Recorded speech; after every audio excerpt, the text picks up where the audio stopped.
এই যে খারিজ পরিশোধের জন্য যেতে হবে অনলাইন খারিজ করার জন্য অনলাইন খারিজ চেক।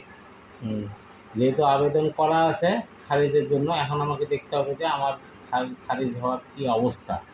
এখানে যেতে হলে এখানে ক্লিক করতে হবে, করে প্রথমে বিভাগ নির্বাচন করতে হবে, তোমার আবেদন নাম্বার দিতে হবে, তোমার আবেদন নাম্বার হচ্ছে এইটা, তোমার জাতীয় পরিচয়পত্র নাম্বার দিতে হবে, আর এখানে যোগফল দিতে হবে 4+1=5। 4-1-5। হ্যাঁ, এই হচ্ছে তোমার এইগুলো তথ্য দিতে হবে। এইগুলো তথ্য দিয়ে খুঁজুন, ক্লিক করলে তোমার তথ্য এখানে চলে আসবে। ঠিক আছে, এই যে তোমার এখন এই যে এই নাম্বার প্রতিবারই যখন তোমার বিভিন্ন এক একটা টেবিল পার হবে, এক একটা অফিসার পাস করবে, তাদের নাম থাকবে, তাদের মোবাইল নাম্বার থাকবে।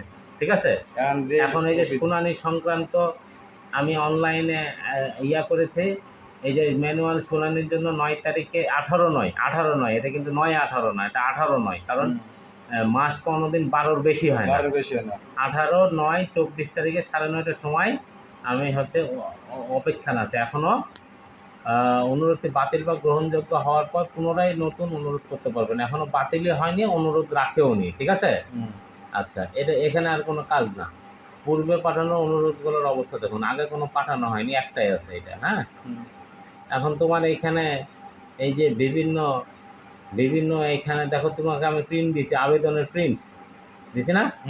এই দেখো, তুমি এই আবেদনপত্র দিয়েছো, সেই আবেদনপত্র এই যে তোমাকে আমি প্রিন্ট করে দিছি।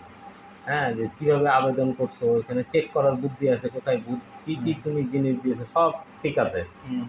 হ্যাঁ, এখানে যা উত্তর লিখেছো, যে তুমি ফি দিয়েছো, তোমার কাছ থেকে আমি টাকা নিয়েছি, এখানে কিন্তু ফি দিতে হয়েছে। ঠিক আছে, এখানে সব পদে পদে ফি দিতে হয়েছে। আচ্ছা, এটা আবার ফিরে আসি। আবার তোমার এগুলো হইতেছে যখন এখানে লেখা উঠবে যে বর্তমান অবস্থা, মানে কখন কি অবস্থা, এখানেই কিন্তু আমি পাইছিলাম যে তোমার আবেদন বাতিল করা হয়েছে, কারণ তুমি হচ্ছে তোমার পর্চা বা খতিয়ান দাওনি, তাই। ঠিক আছে, এই খতিয়ান সহ আমি আবার দিয়েছি। এখন এটা এখনও উনি দেখেননি, এই এই সহকারী কমিশনার ভূমি মানে এসিলেন্ট, উনি এখনও দেখেনি। ঠিক আছে, টিওনও অনেক সময় এসিলেন্টে দেখতে থাকে।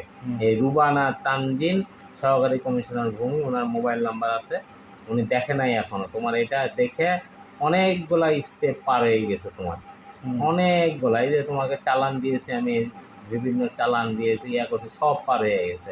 এখন তোমার শুনানি হবে, তারপরে যে কানুনগো এগুলো সব অপশন হবে, চেক করবে।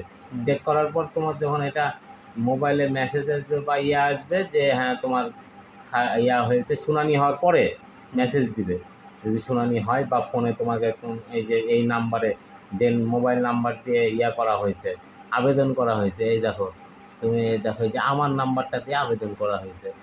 ঠিক আছে, এই আবেদন নাম্বারে হচ্ছে এই মোবাইল নাম্বারে মেসেজ আসবে যে তোমার সাক্ষাৎকার হবে, তোমার খারিজ পাস হয়েছে। তখন তোমাকে বা সবসময় চেক করতে হবে, তখন এখানে আবার অপশন আসবে যে ওই যে হয়েছে তোমার, এই যে এগুলো আবার চেক করতে হবে। এই যে খতিয়ান, খসড়া খতিয়ান হবে, এই যে খতিয়ান প্রস্তুত, খসড়া খতিয়ান হইলে সেটাও আবার এখানে আসবে। যদি কোনো কারেকশন থাকে তখন এটা বলতে হবে। ঠিক আছে, যদি একবারে তুমি টাকা দিয়ে দাও, জমা দিয়ে দাও, আবার কয়েকদিন সময় থাকে, মাত্র খুব কম সময়। তুমি যদি না চেক করো তাহলে কিন্তু তোমার ভুলই থেকে যাবে, ওটা আবার কেস করে তোমাকে সঠিক করতে হবে। এটা অনেক বড় দায়িত্ব। ঠিক আছে, এটা প্রতিদিনই সব সময় সকাল বিকাল দুপুর 3 বেলা চেক করতে হয় আমাকে।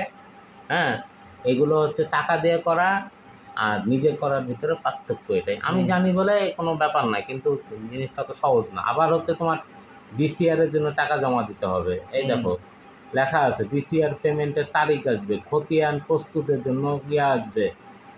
ঠিক আছে, এগুলো সব হইতেছে এখানে শেষ হলে আর আসতে থাকবে। এরকম করে করার পরে তার এইখানেই তোমার আবার ওই খাজনা, তুমি খারিজ হয়ে গেলে তখন এখানে তুমি খারিজের কপি পাবা, ডিসিআর পাবা। ঠিক আছে, এখানেই সব তুমি পাবা।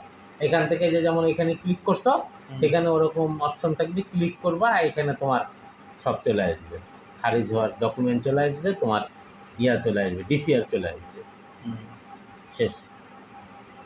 এগুলো তোমাকে দেখতে হবে যে আইডি পাস